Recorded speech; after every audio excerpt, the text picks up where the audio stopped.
ছবিতে যে লোকটি রয়েছে তাকে কি আপনারা চিনতে পারছেন? তার নাম দশরথ মাঝি। বিহারের এক ছোট্ট গ্রামের এক গরিব মজুর।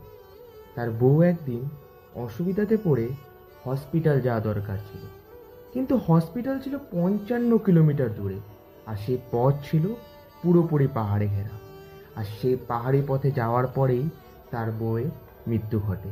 এবং তার বউর মৃত্যুর পর তখন সে বলে ওঠে, যদি রাস্তা না থাকে তাহলে আমি নিজে রাস্তা তৈরি করব। দীর্ঘ 22টা বছর নিজের ছেনি এবং হাতুড়ি দিয়ে পাহাড় কেটে তৈরি করলেন রাস্তা। সেই 55 কিলোমিটার রাস্তাকে 15 কিলোমিটার করে দিলেন সেই ব্যক্তি। বউয়ের ভালোবাসা আর ইচ্ছে শক্তির জন্য দশরথ মাঝি হয়ে গেল এক জীবন্তের উপর নাম, দ্য মাউন্টেন ম্যান। তিনি সবার সামনে এটাই তুলে ধরেছেন, যদি ইচ্ছে শক্তি থাকে তাহলে সব কিছুই করা সম্ভব। এমন মানুষের জন্য একটা রেসপেক্ট কমেন্ট করতে ভুলবেন না।